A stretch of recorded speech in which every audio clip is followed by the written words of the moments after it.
O último vídeo a sair nesse canal foi uma análise de Superman e Batman Inimigos Públicos. Nele eu revisitei a história da animação, dei a minha opinião sobre o filme e tentei destrinchar o vilão Lex Luthor, que pra mim é o grande destaque daquele filme, e foi o que mais me chamou a atenção nele também. Pois bem, essa animação foi lançada em 2009, como eu digo no vídeo, porém eu deixei de dizer que um ano após ela ser lançada, ela recebeu uma continuação. Só que uma continuação que conta uma história do zero e não tem conexão alguma com ela, relacionada ao enredo. Portanto, não tinha a menor necessidade de eu falar isso no vídeo. Só que eu já queria fazer outros vídeos de animações da DC, então por que não falar dessa continuação agora?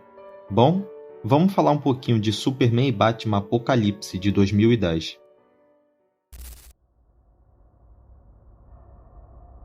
No último vídeo, eu passei muito tempo falando sobre o desenvolvimento do Lex Luthor durante a história, e eu também digo que no fim ele é levado sob custódia. Pois bem, essa história começa pouco tempo depois disso.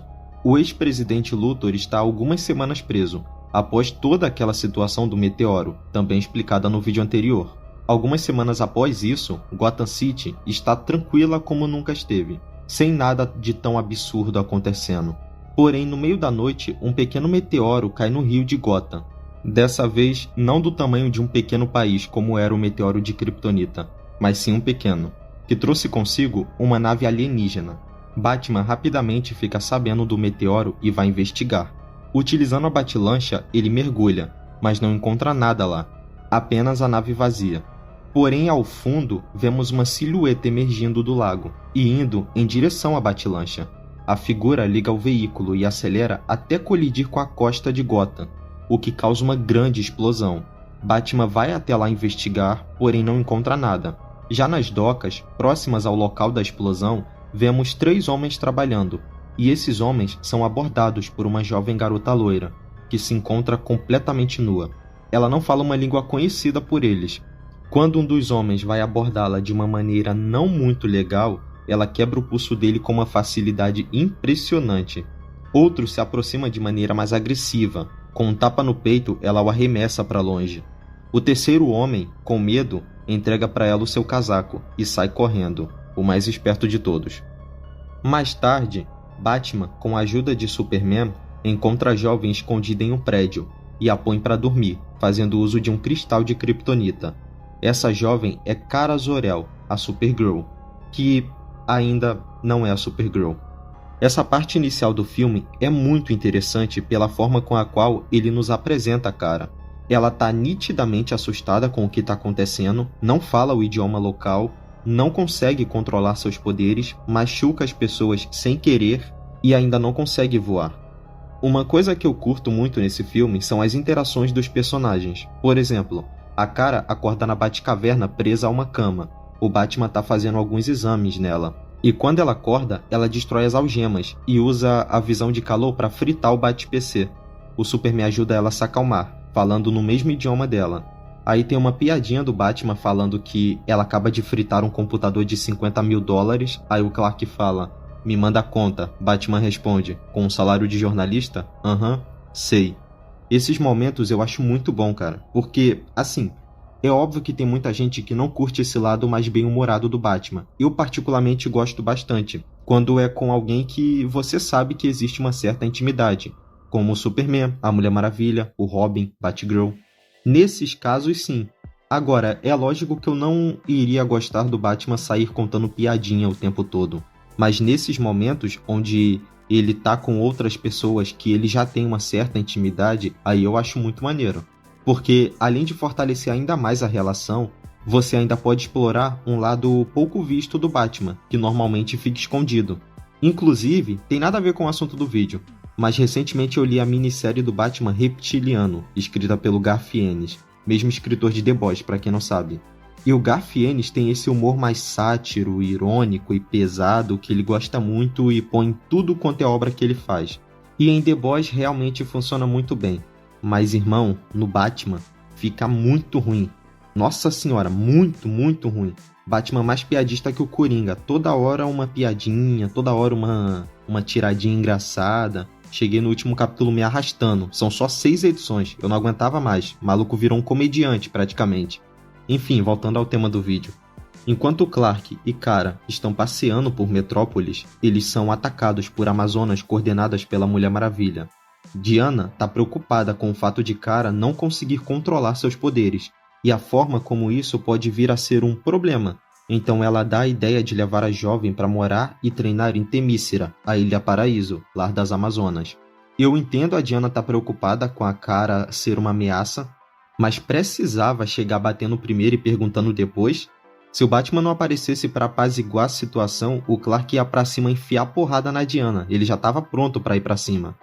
Enfim, vale dizer que o Batman disse que existia uma outra razão para levar Kara para a Ilha Paraíso, mas que ele iria revelar depois, ainda não. E isso desperta a curiosidade do Superman. Aqui existe um time skip, provavelmente de algumas semanas, onde mostra todos reunidos em Temícera. Eles estão lá para assistir o treino da Kara, com a guerreira Artemis, que vence a Kara e quando está prestes a dar o golpe final, o Superman intervém. Logicamente, ela não ia machucar a Kara, mas o Clark já estava estressado com a situação de ter de deixar a Kara em Temícera e acaba fazendo essa palhaçada aí. Bom, o Superman diz que vai levar a Kara de volta para Metrópolis. Diana diz que ela tem de ficar. O Batman não diz nada. A Kara fica irritada com todos tentando decidir o que ela deve ou não deve fazer, sem que ninguém pare para perguntar o que ela de fato quer fazer, apenas querem decidir por ela. E ela sai dali bastante irritada. Outra coisa que vale ressaltar é que nesse período, na Ilha Paraíso, a Kara fez amizade com uma jovem chamada Layla, que é a única companhia dela na ilha.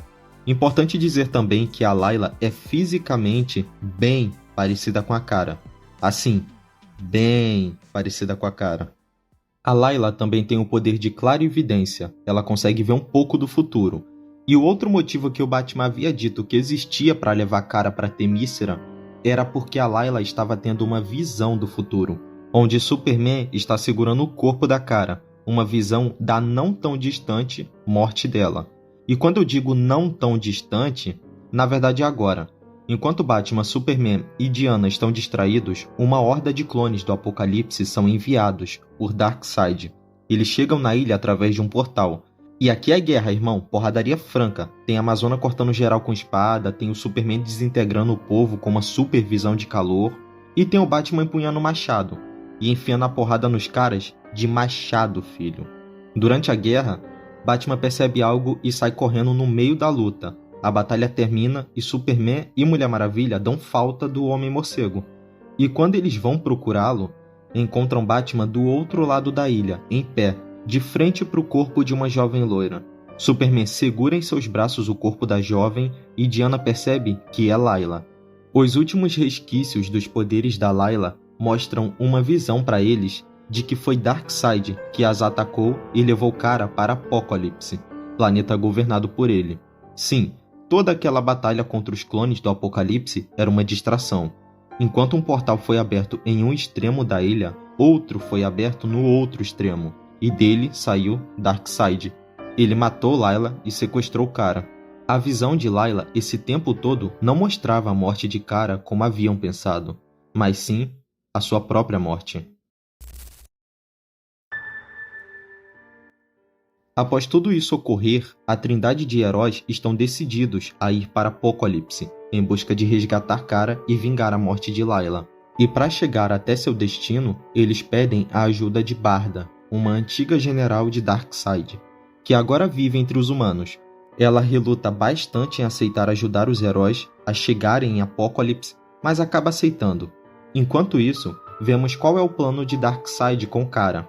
O objetivo do vilão é submeter a jovem a um processo de lavagem cerebral. Ele quer transformá-la na guerreira ideal para comandar seu exército. Chegando em Apokolips por meio da caixa materna que Barda mantinha guardada, a equipe se separa, em busca de cobrir um perímetro maior. Aqui rola algumas das melhores cenas do filme, que são as cenas da Mulher Maravilha junto com a Barda, enfrentando as Fúrias no combate recheado de cenas sensacionais, com uma qualidade de animação espantosa. E as Fúrias vão pra cima com sangue nos olhos de ódio da Barda, que há pouco tempo as comandava, mas como eu havia dito, Barda debandou do exército de Darkseid e foi viver na Terra entre os humanos. Então, a visão que as Fúrias têm dela é de que Barda não passa de uma traidora covarde. Em meio a isso, parece piada, mas o Batman está sendo perseguido por cachorros mutantes gigantes. Ele consegue se livrar deles e vai parar em uma sala onde ele encontra suprimentos de esporos do mal, do Darkseid. E o que seria isso? Bom, são a principal fonte de alimentação de Apokolips. Basicamente, o Batman encontrou a chave geral do planeta, e essa informação vai ser importante para o Batman mais tarde. O Superman chega até o palácio de Darkseid e encontra o vilão acompanhado de Kara, que após ser obrigatoriamente submetida à lavagem cerebral do vilão, ela não consegue mais demonstrar qualquer sentimento que já houvera possuído por seu primo. Agora ela serve apenas a Lorde Darkseid. E uma luta se inicia entre Superman e Kara, porém Clark deixa claro que não pretende revidar qualquer ataque de Kara e se contém. Mas ela não vai pelo mesmo caminho não, e enfia a porrada nele. Superman e Kara levam a luta para longe do palácio, e nesse momento, Batman chega e começa a jogar verde com Darkseid. Ele pergunta se o vilão percebe a tolice que existe em ser um rei sem um reino. Darkseid pensa que Batman se refere à luta entre os kryptonianos e à destruição que ela vai causar. Mas, na verdade, Batman estava se referindo ao armazém de esporos que ele encontrou. E ele diz que ativou todos. Darkseid diz que isso seria impossível, pois eles são criptografados.